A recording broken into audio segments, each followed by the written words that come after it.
नमस्कार विद्यार्थी मित्रांनो, स्वागत आहे तुमचं आजच्या व्हिडिओमध्ये. मित्रांनो, आजचा व्हिडिओ हा खूपच महत्त्वाचा आहे, विशेषतः त्या प्रत्येक विद्यार्थ्यांसाठी जो शिक्षक भरतीची तयारी करत आहे आणि त्या प्रत्येक संस्थेसाठी ज्यांना शिक्षक भरती करायची आहे. कारण सध्या एक मोठा प्रश्न निर्माण झाला आहे, पवित्र पोर्टल आता पूर्णपणे बंधनकारक होणार का? जर हा निर्णय लागू झाला तर फक्त विद्यार्थ्यांवरच नाही तर संपूर्ण भरती प्रक्रियेवर त्याचा मोठा परिणाम होणार आहे. एकीकडे शासन म्हणत आहे भरती प्रक्रिया पारदर्शक हवी, मेरिटवर आधारित हवी आणि कोणताही गैरप्रकार होऊ नये. पण दुसरीकडे संस्था म्हणत आहे आमच्या स्वातंत्र्यावर मर्यादा होणार का? आम्हाला योग्य उमेदवार निवडण्याची संधी कमी होणार का? मग खरी गोष्ट काय आहे? हा निर्णय विद्यार्थ्यांसाठी फायद्याचा आहे का की संस्थांसाठी अडचणी निर्माण करणारा आहे? आणि सर्वात महत्त्वाचं म्हणजे जर तुम्ही शिक्षक भरतीची तयारी करत असाल तर या बदलाचा तुमच्यावर नेमका काय परिणाम होणार आहे?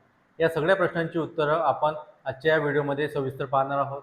म्हणून व्हिडिओ शेवटपर्यंत नक्की बघा, कारण ही माहिती तुमच्या भविष्यासाठी खूप महत्त्वाची ठरणार आहे. आणि जर तुम्ही अजून चॅनलला सबस्क्राईब केलं नसेल तर चॅनलला सबस्क्राईब करून घ्या. आणि चला सुरुवात करूया आजच्या व्हिडिओला.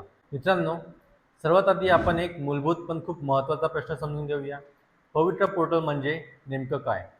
मित्रांनो, पवित्र पोर्टल ही फक्त एक वेबसाईट नाही, तर ही महाराष्ट्र शासनाने तयार केलेली एक पूर्णपणे डिजिटल आणि केंद्रीकृत भरती प्रणाली आहे. याचा मुख्य उद्देश शिक्षक भरती प्रक्रिया पूर्णपणे पारदर्शक, निष्पक्ष आणि मेरिटवर आधारित करणे. पूर्वी काय होतं, वेगवेगळ्या शाळा आणि संस्था यांच्या पद्धतीने भरती प्रक्रिया राबवत होत्या. प्रत्येक ठिकाणी नियम वेगळे, प्रक्रिया वेगळी आणि काही वेळा या प्रक्रियेत पारदर्शकतेचा अभावसुद्धा दिसून येत होता. यामुळे अनेक विद्यार्थ्यांच्या मनात एकच प्रश्न निर्माण होत होता, आपल्याला न्याय मिळतो का? आणि हाच प्रश्न लक्षात घेऊन शासनाने पवित्र पोर्टल सुरू केलं.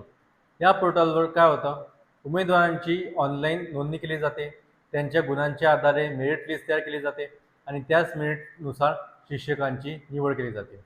म्हणजेच इथे कोणतीही गोष्ट ओळख किंवा शिफारस यावर अवलंबून असते, तर सगळं काही तुमच्या मेरिटवर ठरतं. आणखी एक महत्त्वाची गोष्ट म्हणजे ही संपूर्ण प्रक्रिया ऑनलाईन असल्यामुळे प्रत्येक स्टेप ट्रॅक करता येते आणि कोणत्याही प्रकारचा गैरप्रकार होण्याची शक्यता कमी होते. पण इथे एक गोष्ट लक्षात घ्या, ही प्रणाली जितकी पारदर्शक आहे तितकीच ती स्ट्रिक्टसुद्धा आहे. कारण एकदा तुमचा डेटा, तुमचे मार्क्स, तुमची माहिती पोर्टलवर गेली तर त्यावरच तुमचं भवितव्य ठरणार आहे. म्हणूनच पवित्र पोर्टल म्हणजे फक्त एक प्लॅटफॉर्म नाही, तर ती एक अशी प्रणाली आहे जी शिक्षक भरतीची पूर्ण खेळच बदलण्याची क्षमता ठेवते. मित्रांनो, आता येतो सर्वात महत्त्वाचा मुद्दा, सध्या नेमकं नवीन अपडेट काय समोर येत आहे. मित्रांनो, सध्या शिक्षण क्षेत्रात एक मोठी चर्चा सुरू आहे आणि ती म्हणजे पवित्र पोर्टलचा वापर आता पूर्णपणे बंधनकारक केला जाऊ शकतो. होय, म्हणजे काय? भविष्यात कोणतीही शाळा किंवा संस्था शिक्षक भरतीसाठी स्वतःची स्वतंत्र प्रक्रिया वापरू शकणार नाही. सर्वांना एकाच प्रणालीतून म्हणजे पवित्र पोर्टलमधूनच भरती करावी लागेल. आता तुम्ही विचार करा, हा निर्णय किती मोठा बदल घडू शकतो? आजपर्यंत अनेक संस्था त्यांच्या सोयीनुसार नियम ठरवत होत्या. काही ठिकाणी इंटरव्ह्यूवर भर, काही ठिकाणी अनुभवाला महत्त्व, तर काही ठिकाणी पूर्ण प्रक्रिया वेगळीच होती. पण जर पवित्र पोर्टल बंधनकारक झालं तर संपूर्ण भरती प्रक्रिया एकाच चौकटीत येईल. एकच नियम, एकच पद्धत आणि एकच मेरिट सिस्टीम लागू होईल. हे ऐकायला खूप चांगलं वाटतं, पण इथेच खरी गोष्ट सुरू होते. कारण प्रत्येक मोठ्या निर्णयासोबत काही फायदे असतात, पण त्याचबरोबर काही प्रश्न आणि शंका देखील निर्माण होतात. संस्थांच्या दृष्टीने हा निर्णय किती योग्य आहे?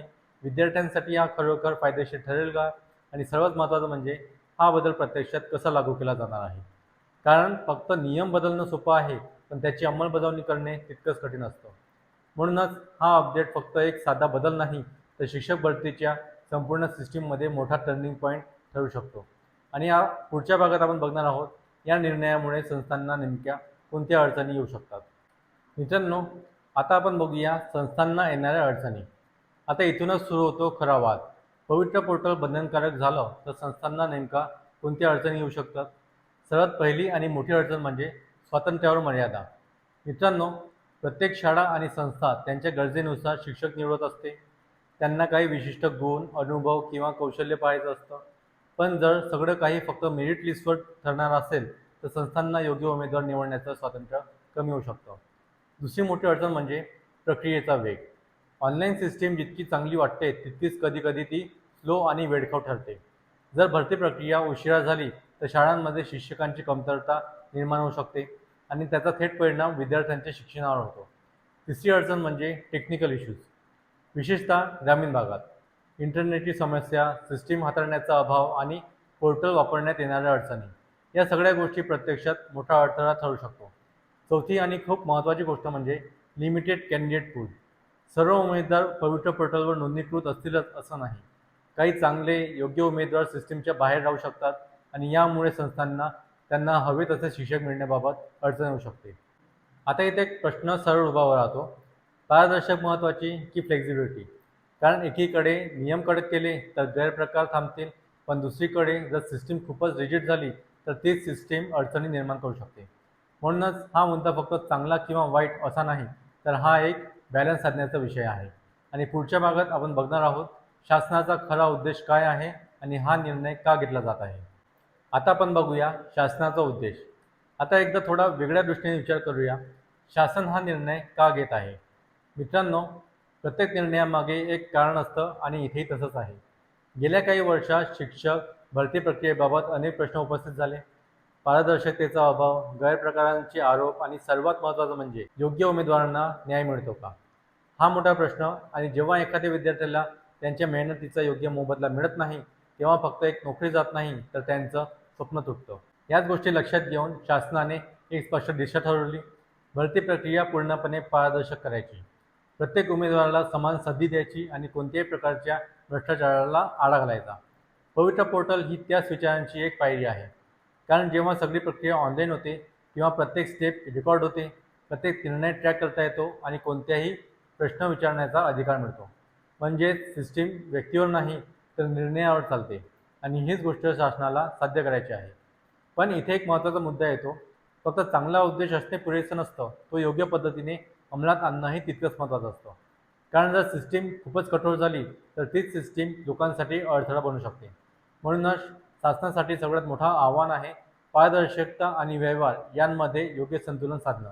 आणि आता सर्वात महत्त्वाचा भाग म्हणजे या सगळ्या बदलांचा थेट परिणाम तुमच्यावर म्हणजे विद्यार्थ्यांवर कसा होणार आहे. मित्रांनो, आता आपण बघूया विद्यार्थ्यांवर याचा काय परिणाम होतो. आता सर्वात महत्त्वाचा प्रश्न म्हणजे सगळ्या बदलाचा तुमच्यावर म्हणजे विद्यार्थ्यांवर नेमका काय परिणाम होणार आहे.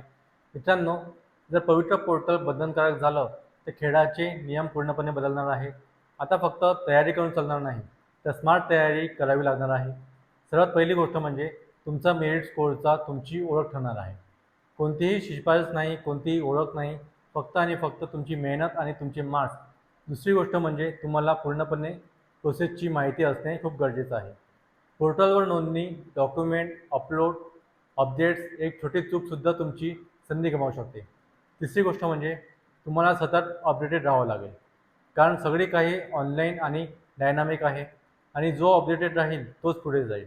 म्हणजेच ही फक्त परीक्षा नाही, तर ही एक सिस्टीम समजून खेळायची प्रक्रिया आहे. मित्रांनो, एकंदरीत पाहता पवित्र पोर्टल बंधनकारक झालं तर भरती प्रक्रिया निश्चितच पारदर्शक होईल, पण प्रत्येक चांगल्या बदलांसोबत काही आव्हानंही येतात. संस्थांसाठी काही अडचणी, विद्यार्थ्यांसाठी काही नवीन नियम, पण शेवटी एक गोष्ट स्पष्ट आहे, भविष्य त्या लोकांचं आहे जे बदल स्वीकारतात आणि त्यानुसार स्वतःला तयार करतात. म्हणूनच हा बदल थांबवता येणार नाही, पण त्यासाठी स्वतःला तयार नक्की करता येईल. जर तुम्हाला असेच रिअल आणि अपडेटेड शिक्षक भरतीचे व्हिडिओ पाहायचे असतील तर चॅनलला आताच सबस्क्राईब करा. व्हिडिओ आवडला असेल तर लाईक करा आणि सर्वात महत्त्वाचं म्हणजे तुमचं मत कमेंटमध्ये नक्की सांगा, पवित्र पोर्टल बंधनकारक असावं की नाही. धन्यवाद.